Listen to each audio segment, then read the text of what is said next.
മക്കളുടെ അമിതമായ മൊബൈൽ ഉപയോഗത്തിൽ ഉത്കണ്ഠാകുലരായ രക്ഷിതാക്കളാണോ നിങ്ങൾ? അത് നിങ്ങൾക്ക് സമ്മർദ്ദമേറ്റുന്നുണ്ടോ?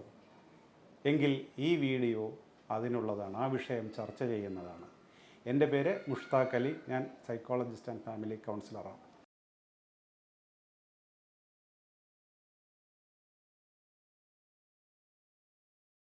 ഓക്കെ, ഇന്ന് ലോകം മുഴുവൻ ചർച്ച ചെയ്യപ്പെടുന്ന ഒരു വിഷയമായി ഇത് മാറിയിട്ടുണ്ട്. മക്കളുടെ, പ്രത്യേകിച്ച് ചെറുപ്രായത്തിലുള്ള മക്കളുടെയും വിദ്യാർത്ഥികളുടെയും മൊബൈലിൽ അമിത സമയം ചെലവഴിക്കൽ, ദുരുപയോഗം. പ്രത്യേകം ഉണർത്തേണ്ട ഒരു കാര്യം, കഴിഞ്ഞ ആഴ്ച നമ്മുടെ പത്രങ്ങളിൽ ഒരു തലക്കെട്ട് വന്ന വാർത്തയാണ്. ഓസ്ട്രേലിയൻ ഗവൺമെൻറ് ആ നാട്ടിലെ 16 വയസ്സിന് താഴെയുള്ള എല്ലാവർക്കും മൊബൈലിലെ സോഷ്യൽ മീഡിയ പ്ലാറ്റ്ഫോമിലേക്കുള്ള പ്രവേശനം നിഷേധിച്ചു. അത് ലംഘിക്കുന്ന പക്ഷം കനത്ത ഓസ്ട്രേലിയൻ ഡോളറിൽ പിഴയടയ്ക്കേണ്ടി വരും. നിങ്ങളൊക്കെ വായിച്ചു കാണും. അപ്പോൾ ലോകം മൊത്തം ഉണർന്നു തുടങ്ങി എന്നുള്ളത് ഒരു നല്ല കാര്യം തന്നെയാണ്. മൊബൈൽ എന്ന് പറയുന്നത് നമ്മുടെ ജീവിതത്തിൽ ഒരിക്കലും ഒഴിവാക്കാൻ പറ്റാത്ത ഒരു സംഗതിയാണ്. നമ്മുടെ എന്ന് മാത്രമല്ല, ഒരു പരിധിവരെ നമ്മുടെ മക്കളായ വിദ്യാർത്ഥികളുടെ ജീവിതത്തിലും അങ്ങനെ തന്നെയാണ്. എന്നാൽ മൊബൈൽ തീരെ ഒഴിവാക്കാതെ അവ എങ്ങനെ നിയന്ത്രിക്കാം എന്നുള്ള ഒരു വിഷയമാണ് ഇന്ന് ഇവിടെ ചർച്ച ചെയ്യാൻ പോകുന്നത്. ഓക്കെ, മൊബൈൽ ഉപയോഗിച്ചത് കൊണ്ടുണ്ടാകുന്ന ദോഷവശങ്ങളെക്കുറിച്ചൊക്കെ നിങ്ങൾ ഒരുപാട് വീഡിയോകൾ കണ്ടതാണ്, കേട്ടതാണ്. അത് വീണ്ടും വളരെയധികം ദീർഘമായി ആവർത്തിച്ചുകൊണ്ട് ഒരു വിരസതയുണ്ടാക്കാൻ ഞാൻ ഉദ്ദേശിക്കുന്നില്ല. ആദ്യം നമുക്ക് ഇതെങ്ങനെ നിയന്ത്രിക്കാം എന്നുള്ളതാണല്ലോ നമ്മൾ ചർച്ച ചെയ്യാൻ പോകുന്ന വിഷയം. എന്താണ് ഇതിൻ്റെ പരിഹാര നടപടികൾ?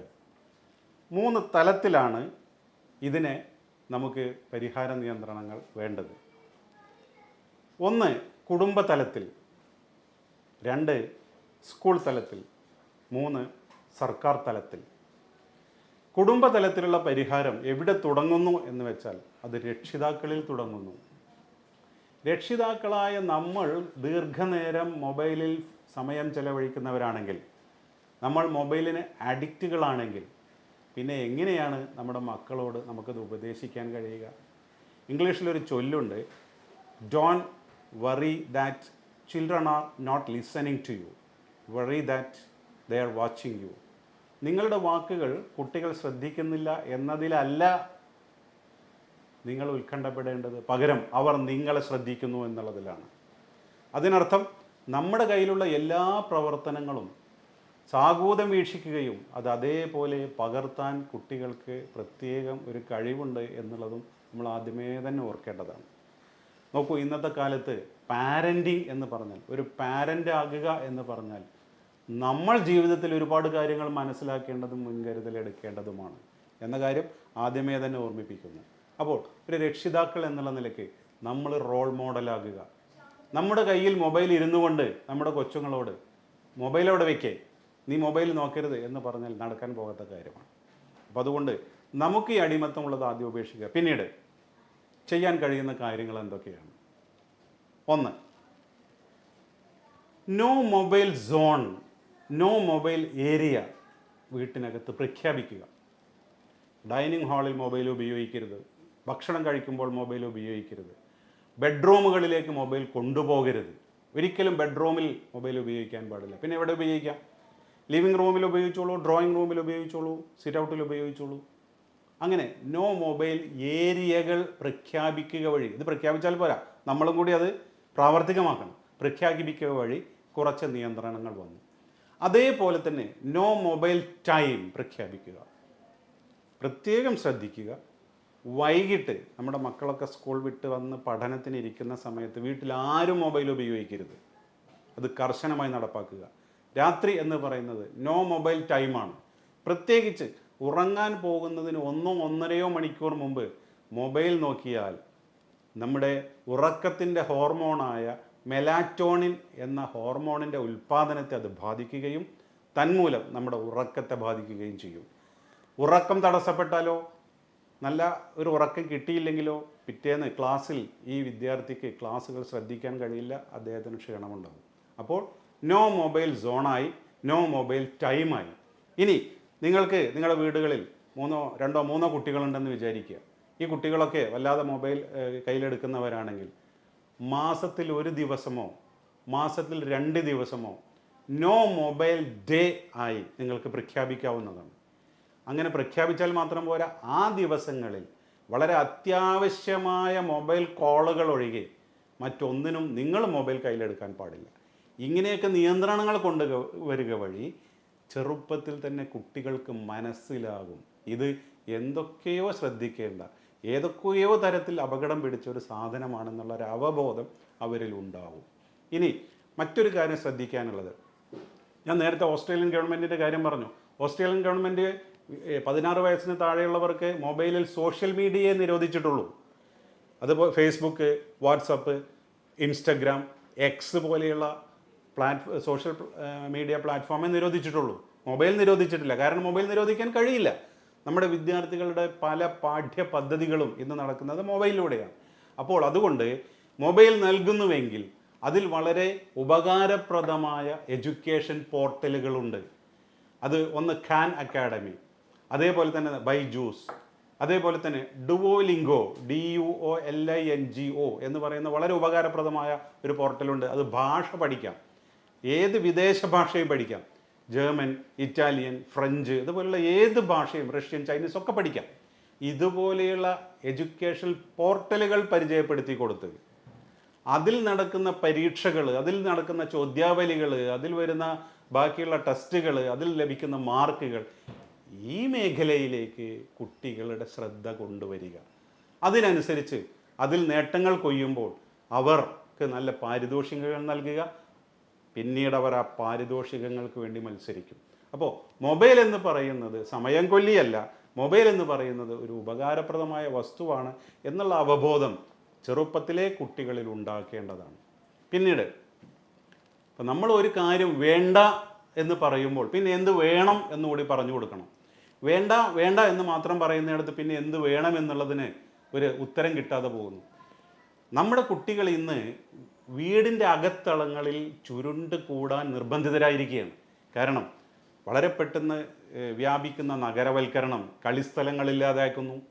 അതിനു പുറമെ നമ്മുടെ മീഡിയകളിലൂടെ തുടരെ വരുന്ന കുട്ടികളുടെ പീഡന വാർത്തകളിൽ രക്ഷിതാക്കൾ ഉത്കണ്ഠാകുലരാണ്.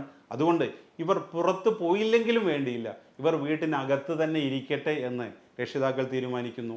അങ്ങനെ അലസരായി ഇരിക്കാൻ പറ്റുന്ന ഒരു പ്രായമല്ലല്ലോ കുട്ടിക്കാലം എന്ന് പറയുന്നത്, നമുക്കറിയാവുന്ന കാര്യങ്ങളാണ്. അപ്പോൾ നമ്മൾ എന്ത് ചെയ്യണമെന്ന് വിചാരിച്ചാൽ റെസിഡൻസ് കോളനികളോ അസോസിയേഷൻസോ അല്ലെങ്കിൽ അയൽക്കൂട്ടങ്ങളോ ഒക്കെ കുട്ടികൾക്ക് കായികമായി കളികളിൽ ഏർപ്പെടാവുന്ന സൗകര്യങ്ങൾ ഒരുക്കി കൊടുക്കുക എന്നുള്ളത് വളരെ അത്യാവശ്യമായ കാര്യമാണ്. നമ്മുടെയൊക്കെ കുട്ടിക്കാലത്തുള്ള സൗകര്യം ഇന്ന് നമ്മുടെ കുട്ടികൾക്ക് നിഷേധിക്കപ്പെട്ടിരിക്കുന്നു എന്നുള്ള സത്യം നമ്മൾ പലരും തിരിച്ചറിയുന്നില്ല. അപ്പോൾ അവരോട് നിങ്ങൾ മൊബൈലിൽ കളിക്കണ്ട, പുറത്തു പോയി പന്ത് കളിക്കൂ എന്ന് പറയുന്നത് ഒരു പൂർണ്ണതയാണ്. അതുകൊണ്ട് അതിനുള്ള സൗകര്യങ്ങൾ ഒരുക്കി കൊടുക്കുക. അതിൽ ആൺ പെൺ വ്യത്യാസമില്ലാതെ അവർക്ക് അവരുടെ താല്പര്യം ഏത് മേഖലയിലാണ്, അവർക്ക് സംഗീതത്തിലാണെങ്കിൽ അവരുടെ സംഗീത ക്ലാസ്സുകൾക്ക് വിടുക. അതേപോലെ തന്നെ കല, അതേപോലെ തന്നെ കായികം, അതേപോലെ തന്നെ സാംസ്കാരിക പ്രവർത്തനങ്ങൾ, ചർച്ചാ ക്ലാസ്സുകൾ, ഡിബേറ്റുകൾ, ഇതൊക്കെ സംഘടിപ്പിക്കാൻ രക്ഷിതാക്കൾ എന്നുള്ള നിലക്ക് നമ്മൾ മുൻകൈയിട്ട് ഇറങ്ങേണ്ടി വരും. അങ്ങനെ ഒഴിവു ദിവസങ്ങളിൽ കുട്ടികൾ കൂടുതൽ സമയം മൊബൈലിൽ ഇരിക്കുന്നത് ആ വഴിക്ക് നമുക്ക് ഒഴിവാക്കാൻ കഴിയും. ഇതുപോലെ അവരുടെ ബാക്കിയുള്ള ഈ നേരത്തെ പറഞ്ഞ എഡ്യൂക്കേഷൻ പോർട്ടലുകൾക്ക് തിരിച്ചുവിടുക എന്നൊക്കെയാണ് നമുക്ക് ചെയ്യാനുള്ള കാര്യങ്ങൾ. അടുത്തത് സ്കൂൾ തലത്തിലാണ്. നിർഭാഗ്യവശാൽ നമ്മുടെ സ്കൂൾ അധികൃതർ എന്നും ഇത് വേണ്ടത്ര ഒരു ഗൗരവത്തിൽ എടുത്തിട്ടില്ല എന്നാണ് എനിക്ക് തോന്നുന്നത്. നിങ്ങൾ സ്കൂൾ തലത്തിൽ PTA-കളിൽ ഇടപെട്ടുകൊണ്ട് സ്കൂൾ തലത്തിൽ ഇടയ്ക്കിടയ്ക്ക് വിദഗ്ധരുടെയോ അതുപോലെ തന്നെ ഡോക്ടർമാരുടെയോ ഒക്കെ ക്ലാസ്സുകൾ സംഘടിപ്പിക്കുക. അധ്യാപകർ ഇടയ്ക്കിടയ്ക്ക് കുട്ടികൾക്ക് ബോധവൽക്കരണം നടത്തുക. ഈ മൊബൈൽ എന്ന് പറയുന്നത് വിജ്ഞാനത്തിനുള്ളതാണ്, വിനോദത്തിനുള്ളതല്ല എന്ന് ഇടയ്ക്കിടയ്ക്ക് അവർ ഓർമ്മിപ്പിച്ചുകൊണ്ടേയിരിക്കുക. അങ്ങനെ ഈ മൊബൈലിൽ കൂടുതൽ സമയം ചെലവഴിക്കുന്നത് തെറ്റാണെന്നുള്ള ബോധം അവർക്കുണ്ടാകണം.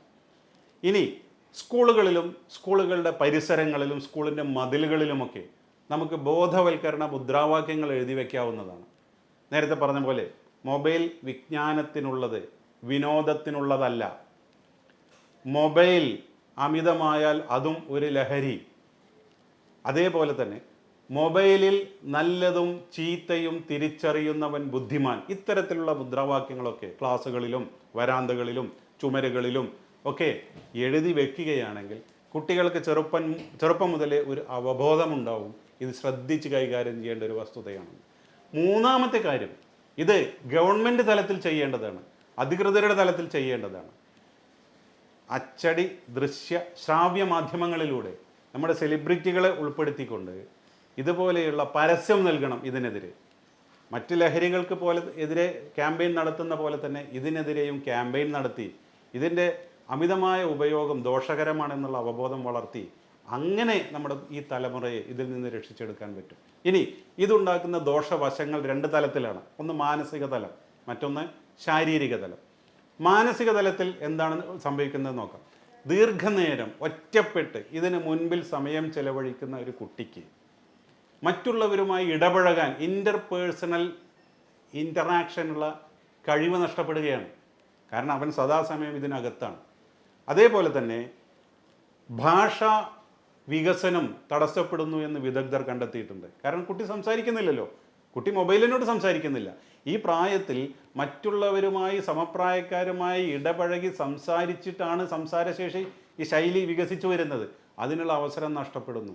അതേപോലെ തന്നെ കുട്ടി കൂടുതൽ നേരം കാണുന്നത് വളരെ അക്രമാസക്തമായ കാർട്ടൂണുകളും അതേപോലെയുള്ള കാര്യങ്ങളുമാണെങ്കിൽ ഇടയ്ക്കിടയ്ക്ക് ഇത് അവൻ്റെ സ്വഭാവത്തിൽ പ്രതിഫലിക്കാൻ തുടങ്ങുന്നു.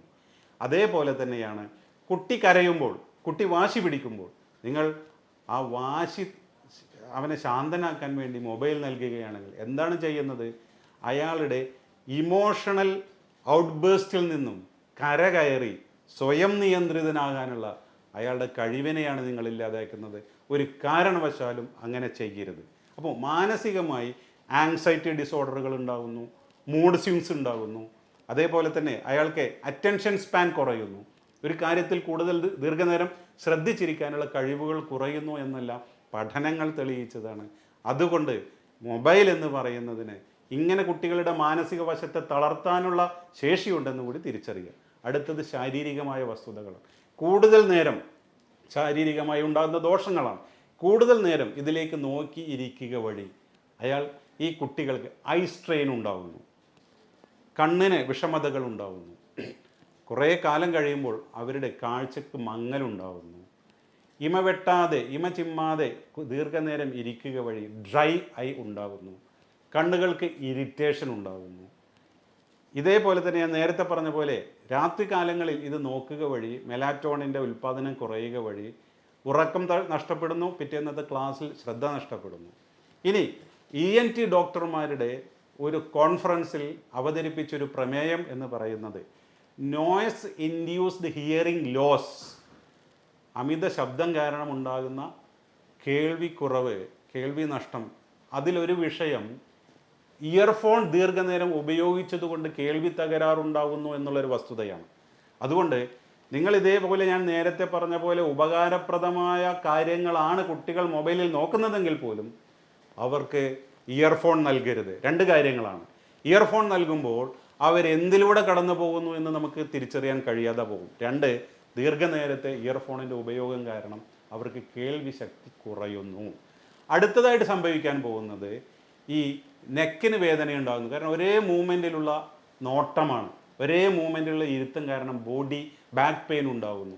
മാത്രവുമല്ല കായികമായി കുട്ടി തീരെ അധ്വാനിക്കാതെ കൂടുതൽ സമയം മൊബൈലിൽ ഇരിക്കുക വഴി അയാളുടെ ശരീരത്തിൽ കലോറികൾ അടിഞ്ഞുകൂടി അയാൾക്ക് ഒബീസിറ്റി ഉണ്ടാവാനുള്ള സാധ്യതയുണ്ട് എന്നും പഠനങ്ങൾ തെളിയിച്ചിട്ടുണ്ട്. ശാരീരികമായ വസ്തുതകൾ മനസ്സിലാക്കുക, മാനസികമായ വസ്തുതകൾ മനസ്സിലാക്കുക. ഉപകാരപ്രദമായ ഏതൊരു സംഗതികൾക്കും ഉപദ്രവകരമായൊരു വശമുണ്ടെന്ന് മനസ്സിലാക്കുക. നിയന്ത്രിക്കാനേ കഴിയൂ, ഒഴിവാക്കാൻ കഴിയില്ല. പ്രത്യേകം ശ്രദ്ധിക്കുക. ഈ കാര്യങ്ങളിൽ നിന്ന് ശരിയായ പാഠം ഉൾക്കൊണ്ടുകൊണ്ട് പരിഹാരം കണ്ടെത്തുക. Thank you. ബൈ.